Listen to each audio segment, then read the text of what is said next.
I'm sure as a list of career choices, there aren't many people that have graveyard keeper at the top of their own wish list. But what about if you had no choice?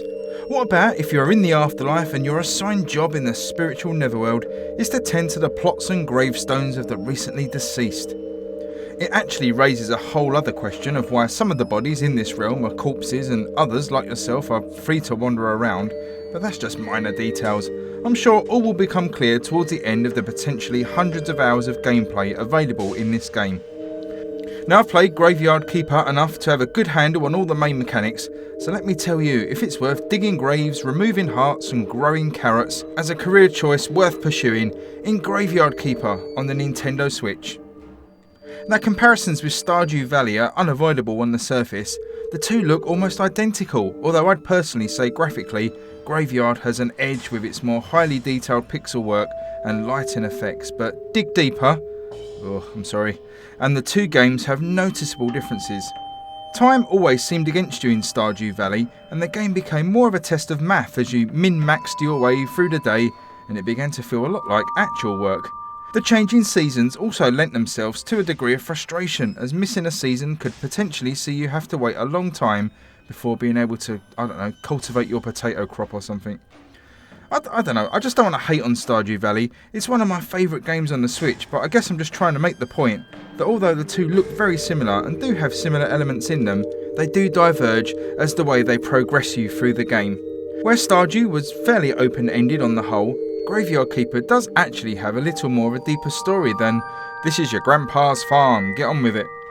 I was quite surprised with how Graveyard began, and even though it's a short story cutscene, it does serve as a motivating factor to push you on your path of discovery. You see, you are dead, maybe, and you want to get back to Earth's mortal coil, which, as revealed to you very early on, isn't that massive of a problem really. You just need to step through the magic portal up on the hill. Just before you do that though, could you deliver this letter to the blacksmith? Oh, and while you're there, can you kill these slimes? Yeah, be with you in a minute about all the portal stuff. Could you do me a favour and take over the running of the graveyard as well? Yeah, cool, cheers matey. Oh, thanks for doing that. The portal, yeah, it's not going anywhere, don't worry. In the meantime, could you perhaps look after the church, give a weekly sermon, fix this bridge, fetch paper for this guy, do some fishing, deliver this bread, open up a vineyard, make this stone, autopsy these 27 bodies, start a farm, find a magic witch, make some headstones, throw these bodies into the river, and cook yourself a load of food. Oh, and also I've left you a to-do list of about 25,000 things pinned up on your fridge. What? You haven't got a fridge? Oh, okay, can you make one of those too? And make one for Bob. Cheers! You see, Graveyard Keeper is a to-do list wrapped up inside a game, and I personally love that. There is so much to do, and even doing the smallest tasks may involve 5 other steps, and each of those being a couple of smaller tasks themselves. By the time you've traced back how to create or unlock something, you've forgotten what you were supposed to be doing in the first place.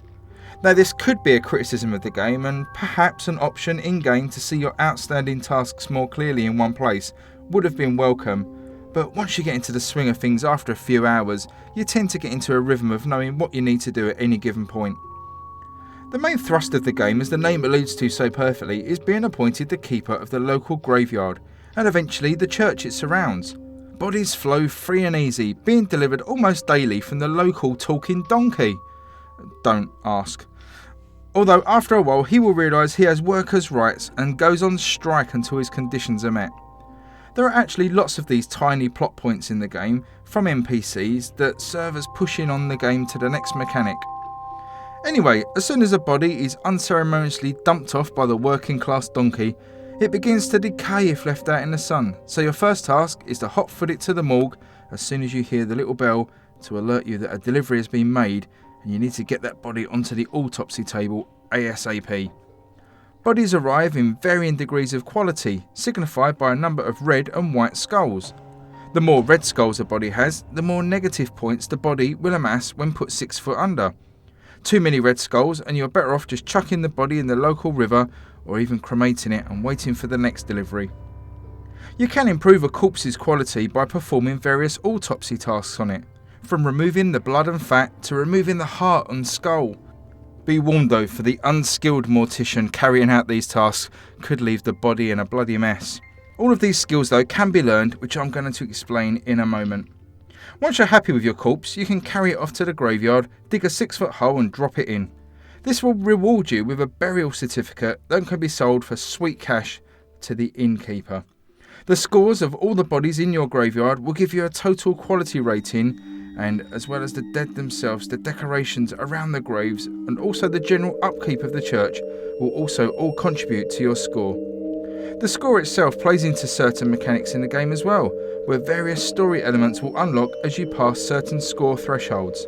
The first of which, when you reach a score of 5, is being given the keys to the church, from which you can give a weekly sermon, which in turn gives you money from donations and faith from the parishioners, which can be spent, for want of a better term, on studying in the library, which itself in turn gives you science points, which allow you to unlock even more things to study.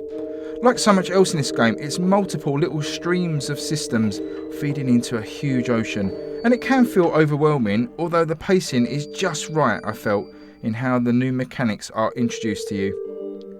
Now, as I mentioned earlier, learning new skills and blueprints to build things is one of the biggest elements in the game, and this is all operated in a skill tree system, with multiple trees available for different categories. So whether you're looking to improve your crafting skills, your farming skills, or just your understanding of the human anatomy, there's a skill tree for it. Unlocking new items relies on skill points, which you collect from carrying out most actions naturally in the game. Physical work like chopping trees gives you red points, anything to do with nature such as farming will give you green points, and spiritual work will give you the blue points you need, and these only become available really once you unlock the church. This means progress is gradually handed out to you as you begin to save up your points through natural experience in the game to unlock the next thing on the skill tree. Now again, I absolutely adore this system as it both rewards you for just working naturally through the game, but also allows you to control your focus. For example, if you want to unlock a better furnace for advanced smelting, this is going to cost a lot of red physical points to unlock, so you know it's better to be spending your time doing manual work around the farm to build up the red points towards that. Spending your time in Graveyard Keeper feels quite leisurely to me, thanks to the lack of any urgency in any part of the game really. Quests handed out by NPCs have no time limit, and due to not having seasons to contend with, there isn't really any anxiety to rush stuff.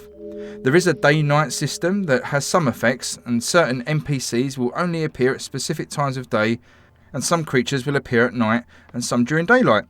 There is also a week system, although oddly the week only has 6 days in it for reasons I can't yet understand, especially as the days of the week are identified by using symbols from the 7 deadly sins. It's just a bit odd. But anyways, each day lasts for approximately 9 real-time minutes, and a different NPC will appear on each day.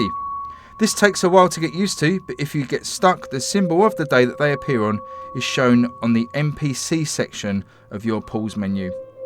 You can return home and sleep at any time during the day, which will refill your stamina bar and heal any wounds you may have received from the minor and basic combat that sporadically pops up. Doing pretty much anything in the game costs stamina, so it's important to keep an eye on that blue bar, and although unlike Stardew Valley you won't pass out from a lack of stamina, but you will be pretty much useless.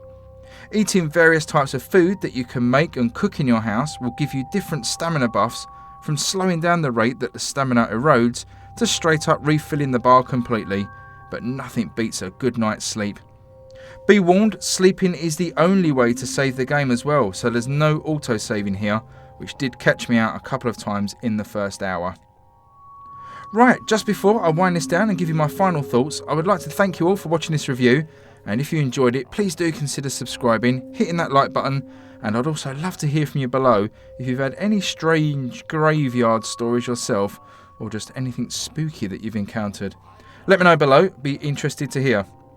Okay, so Graveyard Keeper is a fantastic looking and incredibly deep game with a myriad of interlocking systems, and with many items to find, collect, craft, grow and trade. This review is fairly lengthy as it is, but it would probably take another few hours to fully explain everything that you can do in this game. The variety is truly immense.